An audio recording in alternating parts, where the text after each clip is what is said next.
ಇನ್ನು ಆ ಕಡೆ ಛಲವಾದಿ ನಾರಾಯಣ ಸ್ವಾಮಿ ಅವರು. ಸರ್, ನೀವು ಬಳ್ಳಾರಿ ಬಸ್ಸಲ್ಲಿ ಹತ್ತಬೇಕಾಗಿರೋದು 171A ನಿಮಾನ್ಸ್ ಬಸ್ ಹತ್ತಬೇಕಾಗಿರೋದು. ನೀವು ಮಾನಸಿಕ ಸ್ಥೀಮಿತ ಕಳ್ಕೊಂಡು ಛಲವಾದಿ ನಾರಾಯಣ ಸ್ವಾಮಿ ಅವರು ಎಷ್ಟೋ ದಿನ ಆಯಿತು. ಪಾಪ ವಿಜೇಂದ್ರ ಅವ್ರು ಎಲ್ಲಿ ಕಳೆದೋಗಿದಾರೋ ಗೊತ್ತಿಲ್ಲ.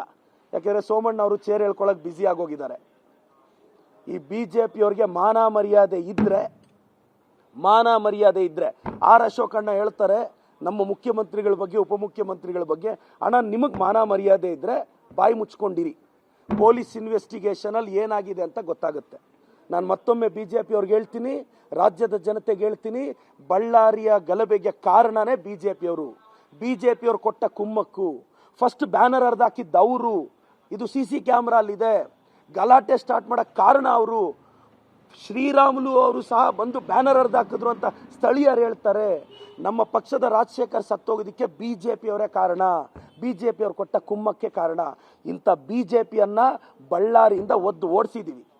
ಯಾಕೆ ಒಂದು 26 ವರ್ಷದ ಹುಡುಗ ಬಂದು ರೆಡ್ಡಿ ಸಾಮ್ರಾಜ್ಯನ ಒಡೆದ ಅಂತ ಹೊಟ್ಟೆ ಕಿಚ್ಚ ನಿಮಗೆ? ಬಳ್ಳಾರಿ ರಿಪಬ್ಲಿಕ್ನ ಡೆಮೋಕ್ರಸಿ ಮಾಡಿದ್ವಲ್ಲ ಕಾಂಗ್ರೆಸ್ ಅವ್ರು ಹೋಗಿ. ನಾವೊಂದು ಪಾದಯಾತ್ರೆಗೆ ರಿಪಬ್ಲಿಕ್ ಹೋಗಿ ಡೆಮೋಕ್ರಸಿ ಆಯಿತು. ಮತ್ತೆ BJP ಅವ್ರಿಗೆ ಹೇಳ್ತೀನಿ, ಯುವಕರನ್ನ ದಯವಿಟ್ಟು ಕಾಂಗ್ರೆಸ್ ಪಕ್ಷದಲ್ಲಿರೋ ಯುವಕರನ್ನ ಕೆಣಕಬೇಡಿ. ಅದು ಪ್ರಿಯಕೃಷ್ಣ ಆಗ್ಬೋದು, ಭರತ್ ರೆಡ್ಡಿ ಆಗ್ಬೋದು, ಮತ್ತೊಬ್ರು ಆಗ್ಬೋದು. ನೀವು ವಿನಾಕಾರಣ ಟಾರ್ಗೆಟ್ ಮಾಡಿದ್ರೆ ಸರಿ ಇರಲ್ಲ ಅಂತ ನಾನು ಹೇಳಕ್ ಬಯಸ್ತೇನೆ. ನೋಡಿ ಸರ್, ಪೊಲೀಸ್ ಇನ್ವೆಸ್ಟಿಗೇಷನ್ ನಡೀತಾ ಇದೆ. ಟ್ರಾನ್ಸ್ಪರೆಂಟ್ ಆಗಿ ಈಗ ಆಲ್ರೆಡಿ ಕೆಲವ್ರನ್ನ ಅರೆಸ್ಟ್ ಮಾಡಿದ್ದಾರೆ. ಸತ್ಯಾಸತ್ಯತೆ ಫೋರೆನ್ಸಿಕ್ ರಿಪೋರ್ಟ್ ತಾನೇ ಹೇಳಬೇಕು. ಆರ್ ಅಶೋಕಣ್ಣ ಏನು ಫೋರೆನ್ಸಿಕ್ ಹೆಡ್ಡ? ಛಲವಾದಿ ನಾರಾಯಣ ಸ್ವಾಮಿ ಫೋರೆನ್ಸಿಕ್ ಹೆಡ್ಡ?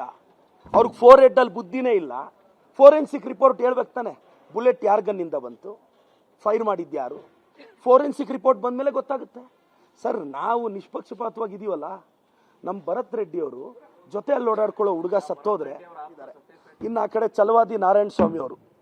ಸರ್, ನೀವು ಬಳ್ಳಾರಿ ಬಸ್ಸಲ್ಲಿ ಹತ್ತಬೇಕಾಗಿರೋದು 171A ನಿಮಾನ್ಸ್ ಬಸ್ ಹತ್ತಬೇಕಾಗಿರೋದು. ನೀವು ಮಾನಸಿಕ ಸ್ಥೀಮಿತ ಕಳ್ಕೊಂಡು ಛಲವಾದಿ ನಾರಾಯಣ ಸ್ವಾಮಿ ಅವರು ಎಷ್ಟೋ ದಿನ ಆಯಿತು. ಪಾಪ ವಿಜೇಂದ್ರ ಅವ್ರು ಎಲ್ಲಿ ಕಳೆದೋಗಿದಾರೋ ಗೊತ್ತಿಲ್ಲ. ಯಾಕೆಂದರೆ ಸೋಮಣ್ಣ ಅವರು ಚೇರ್ ಹೇಳ್ಕೊಳಕ್ಕೆ ಬ್ಯುಸಿ ಆಗೋಗಿದ್ದಾರೆ. ಈ BJP ಅವ್ರಿಗೆ ಮಾನ ಮರ್ಯಾದೆ ಇದ್ರೆ ಆರ್ ಅಶೋಕಣ್ಣ ಹೇಳ್ತಾರೆ ನಮ್ಮ ಮುಖ್ಯಮಂತ್ರಿಗಳ ಬಗ್ಗೆ, ಉಪಮುಖ್ಯಮಂತ್ರಿಗಳ ಬಗ್ಗೆ, ಅಣ್ಣ ನಿಮಗೆ ಮಾನ ಮರ್ಯಾದೆ ಇದ್ರೆ ಬಾಯಿ ಮುಚ್ಕೊಂಡಿರಿ. ಪೊಲೀಸ್ ಇನ್ವೆಸ್ಟಿಗೇಷನ್ ಅಲ್ಲಿ ಏನಾಗಿದೆ ಅಂತ ಗೊತ್ತಾಗುತ್ತೆ. ನಾನು ಮತ್ತೊಮ್ಮೆ BJP ಅವ್ರಿಗೆ ಹೇಳ್ತೀನಿ, ರಾಜ್ಯದ ಜನತೆಗೆ ಹೇಳ್ತೀನಿ, ಬಳ್ಳಾರಿಯ ಗಲಭೆಗೆ ಕಾರಣನೇ BJP ಅವರು ಕೊಟ್ಟ ಕುಮ್ಮಕ್ಕು. ಫಸ್ಟ್ ಬ್ಯಾನರ್ ಹರಿದಾಕಿದ್ದ ಅವರು, ಇದು CC ಕ್ಯಾಮ್ರಾ ಅಲ್ಲಿದೆ. ಗಲಾಟೆ ಸ್ಟಾರ್ಟ್ ಮಾಡಕ್ ಕಾರಣ ಅವರು.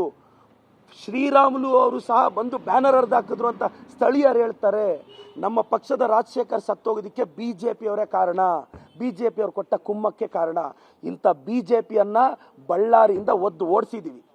ಯಾಕೆ ಒಂದು 26 ವರ್ಷದ ಹುಡುಗ ಬಂದು ರೆಡ್ಡಿ ಸಾಮ್ರಾಜ್ಯನ ಒಡೆದ ಅಂತ ಹೊಟ್ಟೆ ಕಿಚ್ಚ ನಿಮಗೆ? ಬಳ್ಳಾರಿ ರಿಪಬ್ಲಿಕ್ನ ಡೆಮೋಕ್ರಸಿ ಮಾಡಿದ್ವಲ್ಲ ಕಾಂಗ್ರೆಸ್ ಅವ್ರು ಹೋಗಿ. ನಾವೊಂದು ಪಾದಯಾತ್ರೆಗೆ ರಿಪಬ್ಲಿಕ್ ಹೋಗಿ ಡೆಮೋಕ್ರಸಿ ಆಯಿತು. ಮತ್ತೆ BJP ಅವ್ರಿಗೆ ಹೇಳ್ತೀನಿ, ಯುವಕರನ್ನ ದಯವಿಟ್ಟು ಕಾಂಗ್ರೆಸ್ ಪಕ್ಷದಲ್ಲಿರೋ ಯುವಕರನ್ನ ಕೆಣಕಬೇಡಿ. ಅದು ಪ್ರಿಯಕೃಷ್ಣ ಆಗ್ಬೋದು, ಭರತ್ ರೆಡ್ಡಿ ಆಗ್ಬೋದು, ಮತ್ತೊಬ್ರು ಆಗ್ಬೋದು. ನೀವು ವಿನಾಕಾರಣ ಟಾರ್ಗೆಟ್ ಮಾಡಿದ್ರೆ ಸರಿ ಇರಲ್ಲ ಅಂತ ನಾನು ಹೇಳಕ್ ಬಯಸ್ತೇನೆ. ನೋಡಿ ಸರ್, ಪೊಲೀಸ್ ಇನ್ವೆಸ್ಟಿಗೇಷನ್ ನಡೀತಾ ಇದೆ. ಟ್ರಾನ್ಸ್ಪರೆಂಟ್ ಆಗಿ ಈಗ ಆಲ್ರೆಡಿ ಕೆಲವ್ರನ್ನ ಅರೆಸ್ಟ್ ಮಾಡಿದ್ದಾರೆ. ಸತ್ಯಾಸತ್ಯತೆ ಫೋರೆನ್ಸಿಕ್ ರಿಪೋರ್ಟ್ ತಾನೇ ಹೇಳಬೇಕು. ಆರ್ ಅಶೋಕಣ್ಣ ಏನು ಫೋರೆನ್ಸಿಕ್ ಹೆಡ್ಡ? ಛಲವಾದಿ ನಾರಾಯಣ ಸ್ವಾಮಿ ಫೋರೆನ್ಸಿಕ್ ಹೆಡ್ಡ? ಅವ್ರಿಗೆ 4 ಹೆಡ್ ಅಲ್ಲಿ ಬುದ್ಧಿನೇ ಇಲ್ಲ. ಫೋರೆನ್ಸಿಕ್ ರಿಪೋರ್ಟ್ ಹೇಳ್ಬೇಕು ತಾನೆ. ಬುಲೆಟ್ ಯಾರ ಗನ್ನಿಂದ ಬಂತು, ಫೈರ್ ಮಾಡಿದ್ಯಾರು? ಫೋರೆನ್ಸಿಕ್ ರಿಪೋರ್ಟ್ ಬಂದ್ಮೇಲೆ ಗೊತ್ತಾಗುತ್ತೆ. ಸರ್, ನಾವು ನಿಷ್ಪಕ್ಷಪಾತವಾಗಿದ್ದೀವಲ್ಲ. ನಮ್ಮ ಭರತ್ ರೆಡ್ಡಿ ಅವರು ಜೊತೆಯಲ್ಲಿ ಓಡಾಡ್ಕೊಳ್ಳೋ ಹುಡುಗ ಸತ್ತೋದ್ರೆ